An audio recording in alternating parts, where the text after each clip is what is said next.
Am plecat de jos cu buzunarul gol, dar aveam în suflet un singur protocol: să nu-mi uit de frații ce-au rămas lângă mine când lumea mă privea și nu vedea nimic în mine. Am bătut atâtea drumuri, nopți fără lumină, dar am strâns povești cât pentru o viață plină. Și dacă timpul trece, nu mi-a ce am trăit, că omul se cunoaște după cât a iubit. Țin motorul car și privesc spre zări. Viața ne încearcă, dar noi mergem mai departe iar. Și când se lasă noaptea peste tot ce am clădit, rămânem tot aceiași, orice-ar fi de povestit. Țin motorul car, nu mă uit înapoi. Am trecut prin multe, dar am rămas noi doi. Eu și visul meu ce n-a vrut să se oprească. Cât mai bate inima, n-o să mă părăsească.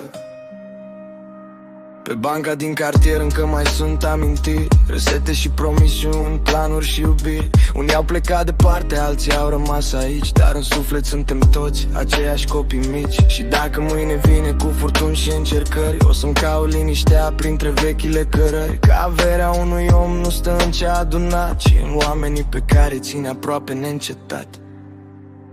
Țin motorul cald și privesc spre zări. Viața ne încearcă, dar noi mergem mai departe iar. Și când se lasă noaptea peste tot ce am clădit, rămânem tot aceiași, orice-ar fi de povestit. Țin motorul cald, nu mă uit înapoi.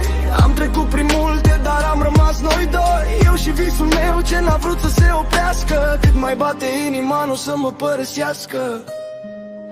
Iar când anii vor trece și vom sta la un apus, o să spunem zâmbind: uite cât ne-a dus. Și chiar dacă destinul ne schimbă uneori, purtăm aceeași inimă sub aceiași nori.